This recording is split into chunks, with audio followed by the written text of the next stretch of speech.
గోదారి కిట్టయ్య ఈడికి ఎగసెక్కాలు బాగా ఎక్కువ.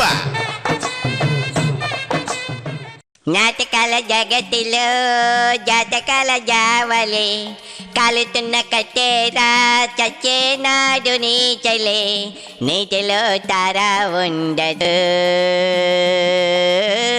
నింగిలో చేప ఉండదు నీటికి నీరే పుట్టదు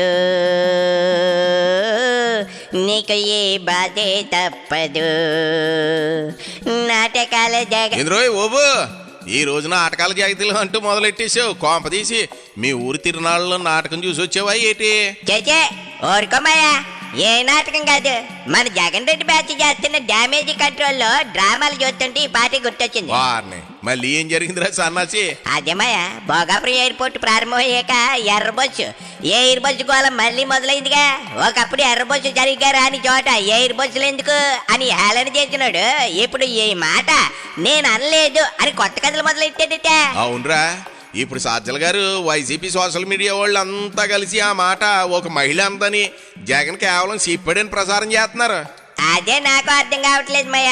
ఒక మహిళ అన్న మాట అయితే దాన్ని 5 ఏళ్ళు ఉద్యమం చేసి ఎందుకు అడ్డుకున్నారు? సభలు పెట్టి సమావేశాలు పెట్టి కోర్టుల చుట్టూ ఎందుకు తిరిగారు? అదేం పాయింట్ బాబు, మాట ఒకరిదైతే ఉద్యమం ఇంకొకరిది ఎలా అవుతుంది? అందుకే ఇప్పుడు జనం నమ్మడం లేదు. ఎందుకంటే మైక్లో మాట్లాడిన వీడియోలు ఇంకా తిరుగుతున్నాయి గిర్రనే. మయ్య, ఇంకో వీడియోలో విశాఖ ఎయిర్పోర్ట్ లోనే మధ్యాహ్నం ఈగలు తోలుకుంటూ ఉంటారు, ఇంకో ఎయిర్పోర్ట్ ఎందుకు అని కూడా అన్నాడట కదా. అన్నాడరా, అందుకే ఇప్పుడు ఎంత డ్యామేజ్ కంట్రోల్ చేసినా పాత వీడియోలు ఒక్కొక్కడిగా బయటకు వచ్చేస్తున్నాయి. నోరు జారిన మాట సోషల్ మీడియాలో కలకాలం శాశ్వత రికార్డు. అంటే ఇప్పుడు వాళ్ళు చెప్పేది జనాలు నమ్మట్లేదా? నమ్మే పరిస్థితి లేదురా సన్నాసి.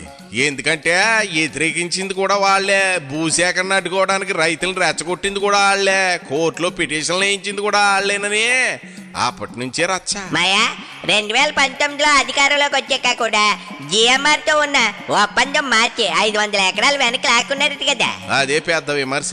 ప్రాజెక్టు వేగం 5 ఏళ్లు మందగించింది. ఇప్పుడు సిద్ధమయ్యాక మాత్రం మేమే చేసామని క్రెడిట్ చోరీ చేస్తా ఉన్నారు బాబు. మన ఊరి చోంబేరు దాంపడిగాడు కూడా అంతే కదా మయ్యా.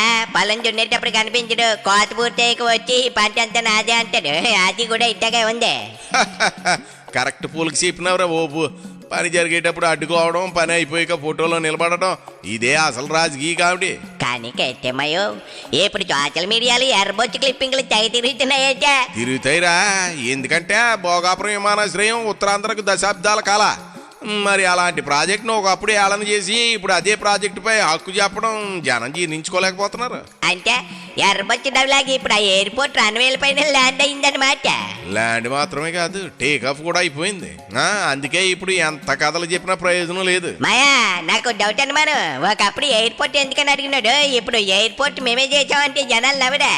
నవ్వడమే కాదు, పాత వీడియోలు చూపించి అడుగుతున్నారు అడ్డుకున్నది మీరే కదా అని. భలే చిక్కుకుపోయారే మాయా. అందుకే ఈ పాట పాడినావు కదా, నాటకాల జగతిలో జాతకాల జావలి. రాజకీయాల జ్ఞాపశక్తి లేదనుకుంటే సోషల్ మీడియా గుర్తు చేసేస్తుంది. కరెక్ట్ మాయా, ఒకప్పుడు ఎయిర్బచ్చు రాజు ఎయిర్బచ్చులు ఎందుకు అన్నారు, ఇప్పుడు ఎయిర్బచ్చు దిగిపోయాక మరి ఆ మాట నేను అనలేదు అంటున్నారు. అదే అసలు క్లైమాక్స్ రా బాబు. పునాది ఎత్తే వ్యతిరేకం, పని చేస్తే అడ్డం, ప్రారంభం అయితే క్రెడిట్, చివరికి వీడియో బయటకు వస్తే డ్యామేజ్ కంట్రోల్. ఇదంతా చూసి జనం నాటకాల జగతిలో అని పాట పాడకపోతే ఇంకేం పాడతారు చెప్పు. వామ్మో వామ్మో, నిజమేమయ్యో. మా ఆవిడ కూరగాయలు తెమ్మందో ఎప్పటికి ఆలస్యం అయిపోయింది, అట్ల కడ కాల్చి వాత పెట్టేస్తుంది. నేను పోతున్నా, ఎర్రబొచ్చు ఎక్కాలా ఎర్రబొచ్చు ఎక్కాలా అనేది వాళ్ళే చూసుకుంటారు కట్టేమయ్యా. పోరా సనాజీ, కానీ గుర్తుపెట్టుకో, రాన్వై మీద విమానం దిగిన తర్వాత ఎర్రబొచ్చు కథలు ఎన్ని చెప్పినా టేకాఫ్ ఆగదురా బాబు. ఎగిరిపోతే ఎంత బాగుంటుంది, ఎగిరిపోతే ఎంత బాగుంటుంది.